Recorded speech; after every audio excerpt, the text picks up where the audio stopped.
The second half of Genesis tells the story of Abraham's descendants, the family chosen by God to bring blessing to the rest of the world.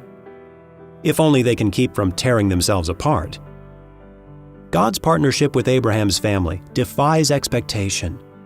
They are famous for their dysfunction, their selfish maneuverings, and their betrayals of each other.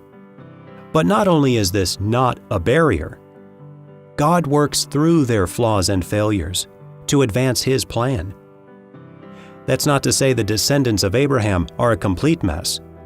At times they show surprising courage and resilience, like when Jacob wrestles with God, or when Joseph rises from prisoner to the number 2 spot in all of Egypt.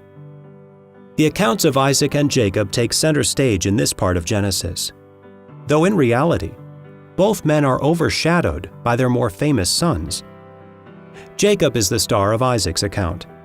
He betrays his brother Esau and has to flee his own family. While in exile, God appears to Jacob, making the same promise to him that He made to Jacob's father Isaac and his grandfather Abraham, that their descendants would be as numerous as the stars and that God would bless the whole world through their family. In the final account, Jacob's sons reveal the same talent for treachery as their father. Jacob flouts ancient custom by showing favoritism to his then youngest son Joseph, who didn't miss an opportunity to remind his older brothers of his privileged status. The brothers retaliate by selling Joseph into slavery and passing him off for dead. Genesis contains no shortage of surprising twists, and it saves the biggest for last. Joseph goes from slave to prisoner to second in command of Egypt. When a famine sweeps across the region, the family that betrayed him must look to him to save their lives, setting up the events of the Bible's next book, Exodus. In this way, Genesis reveals one of the biggest themes of the biblical story.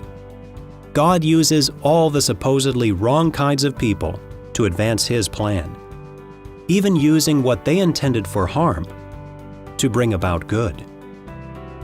Joseph experiences a form of exile in Egypt, foreshadowing the experience of his descendants in the next book, Exodus. The 2 longest accounts focus on Abraham's son Isaac and grandson Jacob, though in reality, both are overshadowed by their sons. How will God reclaim what is His? How will He bless the world so it can flourish again? Genesis is the beginning of the answer.